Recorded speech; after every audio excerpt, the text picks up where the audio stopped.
ಇದು ಒಂದು ರೀತಿಯಲ್ಲಿ ಬೇಲಿಯೇ ಎದ್ದು ಹೊಲ ಮೇದಂತೆ. ಏಕೆಂದರೆ ಲೋಕಾಯುಕ್ತರೇ ಅಕ್ರಮದಲ್ಲಿ ಶಾಮೀಲಾಗಿರುವ ಆರೋಪ ಕೇಳಿಬಂದಿದೆ. ಆ ಮೂಲಕ ರಾಜ್ಯ ಸರ್ಕಾರಕ್ಕೆ ಮತ್ತೊಂದು ಮುಜುಗರ ಎದುರಾಗುವ ಆತಂಕ ಶುರುವಾಗಿದೆ. ಅಕ್ರಮದಲ್ಲಿ ಶಾಮೀಲಾಗಿರುವ ಲೋಕಾಯುಕ್ತ ಎಸ್ಪಿಯನ್ನು ರಾಜ್ಯ ಸರ್ಕಾರ ಕರ್ತವ್ಯದಿಂದ ರಿವೀಲ್ ಕೂಡ ಮಾಡಿದ್ದು ಪೊಲೀಸರು ಬಂಧಿಸಿದ್ದಾರೆ.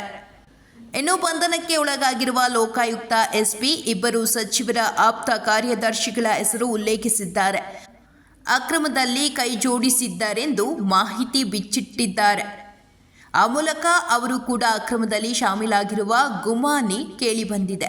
ಒಂದು ವೇಳೆ ಸಚಿವರ ಹೆಸರು ಬಹಿರಂಗಗೊಂಡ್ರೆ ಸರ್ಕಾರಕ್ಕೆ ಮತ್ತಷ್ಟು ಮುಜುಗರ ಉಂಟಾಗುವ ಸಾಧ್ಯತೆ ಇದೆ.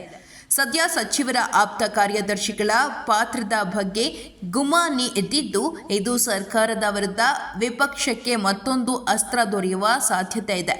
ಈ ಮುಂಚೆ ಕೂಡ ಲೋಕಾಯುಕ್ತರೇ ಅಕ್ರಮದಲ್ಲಿ ಶಾಮೀಲಾಗಿದ್ದಕ್ಕೆ ಸಿಎಂ ಸಿದ್ದರಾಮಯ್ಯರ ಮೊದಲ ಅವಧಿಯಲ್ಲೂ ಸರ್ಕಾರಕ್ಕೆ ಮುಜುಗರ ಉಂಟಾಗಿತ್ತು. ಇನ್ನು ಇತ್ತೀಚೆಗೆ ಕೋಲಾರದಲ್ಲಿ ಏಕಕಾಲಕ್ಕೆ 2 ಸ್ಥಳಗಳಲ್ಲಿ ಲಂಚಬಾಕ ಅಧಿಕಾರಿಗಳ ಮೇಲೆ ಲೋಕಾಯುಕ್ತ ಅಧಿಕಾರಿಗಳು ದಾಳಿ ಮಾಡಿದ್ರು. ಕೋಲಾರ ಜಿಲ್ಲಾಧಿಕಾರಿ ಕಚೇರಿ ಹಾಗೂ ಮುಳಬಾಗಿಲು ನಂಗಲಿ ಪೊಲೀಸ್ ಠಾಣೆಯಲ್ಲಿ ಲೋಕಾಯುಕ್ತ ಅಧಿಕಾರಿಗಳು ಭರ್ಜರಿ ಕಾರ್ಯಾಚರಣೆ ಮಾಡಿದ್ರು.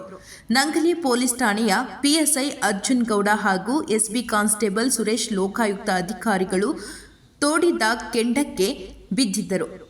ಬಾರ್ ಓನರ್ ಪ್ರಶಾಂತ್ ಎಂಬುವರಿಂದ ತಿಂಗಳ ಮಾಮೂಲು ಪಡೆಯುವ ವೇಳೆ ಲೋಕ ಬಲೆಗೆ ನಂಗಲಿ ಪೊಲೀಸ್ ಸಬ್ ಇನ್ಸ್ಪೆಕ್ಟರ್ ಹಾಗೂ ಪೊಲೀಸ್ ಪೇದೆ ಲೋಕಾಯುಕ್ತ ಬಲೆಗೆ ಬೀಳಿಸಿದ್ರು. ಇನ್ನು ಕೋಲಾರ ಜಿಲ್ಲಾಧಿಕಾರಿ ಕಚೇರಿಯಲ್ಲಿ ಶಿರಸ್ತೇದಾರ್ ಚಂದ್ರಪ್ಪ ಹಾಗೂ ಕಂದಾಯ ನಿರೀಕ್ಷಕ ಸರ್ಕಾರಿ ನೌಕರರ ಸಂಘದ ಕೋಲಾರ ಜಿಲ್ಲಾ ಅಧ್ಯಕ್ಷ ಸಹಾಯಕ ಅಜಯ್ ಅನುಪಸ್ಥಿತಿಯಲ್ಲಿ ಸಹಾಯಕ ಮುನಿರಾಜು ಲಂಚ ಪಡೆಯುವ ವೇಳೆ ಲೋಕ ಬಲೆಗೆ ಬಿದ್ದಿದ್ರು.